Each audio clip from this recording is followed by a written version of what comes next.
লাল কমলের কথা শেষ হতেই সে পাথরে পরিণত হয়। তখন ওই জলাশয় থেকে এক জলপরি মাথা তুলে ফুঁপিয়ে ফুঁপিয়ে কাঁদতে থাকে। কলিকাপুর রাজ্যে রাজা সূর্যপ্রতাপের বাগানে এক অতি আশ্চর্য জাদুর আপেল গাছ ছিল। যখন এই গাছের আপেল পাকতো তখন আপেলগুলো পেকে সোনার হয়ে যেত। আর রাজা সোনার আপেল পাহারার জন্য খুব কড়া ব্যবস্থা করেছিল, যাতে না কেউ চুরি করে নিয়ে যেতে পারে। কিন্তু প্রতিদিনের মতোই পাহারাদার সকালে যখন সোনার আপেল গুনছিল, তখন সে দেখে যে গাছ থেকে একটি আপেল উধাও। শোনো পুত্ররা, আমাদের জাদুর আপেল গাছের আপেল পেকে সোনার হয়ে গেছে। তোমরা তো জানোই কেন ওই আপেলের কারণে আমরা সমস্ত রাজার থেকে বেশি শক্তিশালী ও ধনবান। আর সেই জন্যই সবার নজর ওই সোনার আপেলের উপর। এবার থেকে তোমরা দুই ভাই সোনার আপেল রক্ষার দায়িত্বভার নেবে, কেমন? ঠিক তখনই পাহারাদার দৌড়তে দৌড়তে রাজসভায় এসে বলে, মহারাজ, সর্বনাশ হয়ে গেছে, গাছ থেকে একটি সোনার আপেল চুরি হয়ে গেছে। এ তুমি কি বলছো? সোনার আপেল চুরি হয়ে গেছে? এ কি করে সম্ভব? এত কড়া পাহারা থাকা সত্ত্বেও চুরি হলো কি করে? এরপর রাজা নিজে তার বাগানে গিয়ে সোনার আপেলগুলো গুনে দেখেন যে সত্যি সত্যি গাছে একটি আপেল কম। পুত্র নীলকমল, লাল কমল, আজ থেকে প্রতি রাতে সোনার আপেল তোমরা পাহারা দেবে। ঠিক আছে পিতা, আমি বড়, তাই আমি প্রথম পাহারা দেব। ভাই না হয় কালকে দেবে। ঠিক আছে, তবে তাই হোক। এই কথা বলে রাজা সূর্যপ্রতাপ মহলে চলে যান। আর সেদিন রাত হতেই রহস্যময়ী সোনার আপেল পাহারা দিতে থাকে লাল কমল। কত রাত হয়ে গেল, এখনো পর্যন্ত কোনো চোরের দেখা পেলাম না। যাই হোক, আমাকে ভালো করে সারা রাত পাহারা দিতে হবে। ঠিক তখনই কোথা থেকে যেন এক মিষ্টি সুগন্ধ সোনার আপেল গাছের দিকে ভেসে আসে। কি সুন্দর, কি মিষ্টি এই সুগন্ধ! আমার মন প্রাণ সব জুড়িয়ে গেল।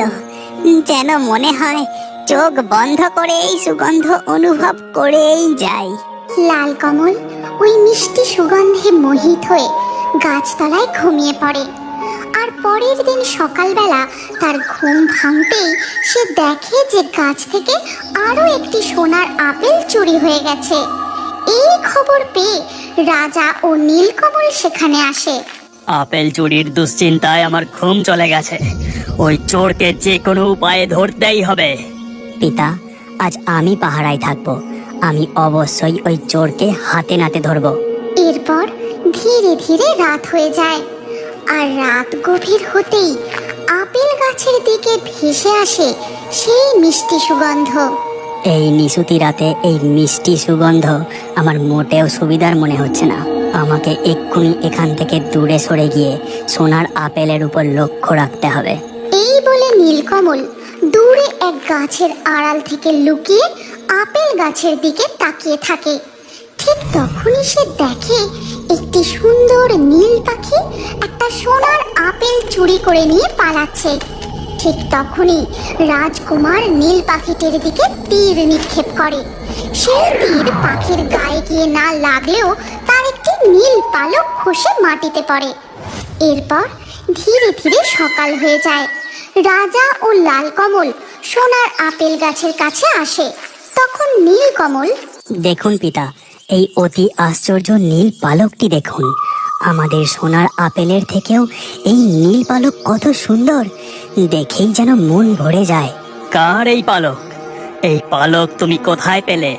এই নীল পালক আমাদের সোনার আপেল চোরের পালক।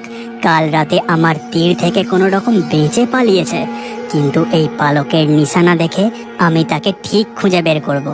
আমি বড়, তুমি আমাকে ওই নীল পালকটি দাও।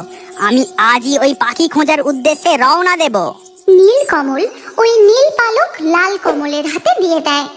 লাল কমল সেটি নিয়ে নীল পাখি খোঁজার উদ্দেশ্যে বেরিয়ে পড়ে। গভীর জঙ্গলের পথ ধরে হাঁটতে হাঁটতে লাল কমল, নীল পাখি, তুমি কোথায়? দেখো, আমি তোমার জন্য সোনার আপেল এনেছি। নীল পাখি, তুমি তুমি কোথায়? ঠিক তখনই একটি কাক গাছের ডালে বসে লাল কমলকে বলে, রাজকুমার চলেছে নীল পাখির খোঁজে, কিন্তু নীল পাখি যে বড্ড বাজে, সে পাথর বানায় কথার ভাঁজে। এই কাক, কি সব বাজে বাজে কথা বলছো? তুমি কি করে জানলে আমি নীল পাখির খোঁজে যাচ্ছি? আমি সব জানি, আমি এটাও জানি ওই নীল পাখি কোথায় থাকে, আরো জানি ওই নীল পাখি তোমায় করে দেবে পাথর। মানে